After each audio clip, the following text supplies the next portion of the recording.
Venerdì sera è una serata molto importante, non solo perché coinvolgerà tante personalità nel campo dell'arte e dello spettacolo, ma anche perché nasce con una finalità di solidarietà, ricordare una di voi, una ragazza che è cresciuta con voi, che ha partecipato alle attività di burlesque che purtroppo adesso non c'è più. Tutto nasce grazie a Michela Mucchiutti, che è stata, oltre un'amica, perché comunque frequentava comunque la nostra palestra, il nostro centro fitness, ormai era una cliente ventennale, quindi non era più una cliente, ma era veramente un'amica.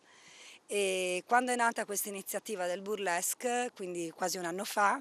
lei è stata una delle prime persone che non solo si è congratulata con me per l'iniziativa, ma era veramente entusiasta dell'idea e mi ha sostenuto. Per cui quando poi è nata questa idea del ma si potrebbe fare un qualcosa a fine anno, è stata una delle persone più entusiaste e partecipative in questo senso. Quindi quando è venuta a mancare quest'estate, purtroppo nell'incidente che ha avuto, ci è sembrato doveroso prendere e riuscire a portare avanti questa sua idea, questo suo sogno. Ed è quello che noi abbiamo fatto, abbiamo cercato di fare, speriamo nella maniera migliore. E quindi abbiamo portato anche avanti quelle che erano le sue attività. In sostanza lei collaborava con la Croce Verde di Cervignano e quindi era proprio molto attiva in questo senso, così come, come sono attivi anche i suoi familiari, quindi ci sono i suoi genitori, suo fratello che partecipano e collaborano all'interno della Croce Verde.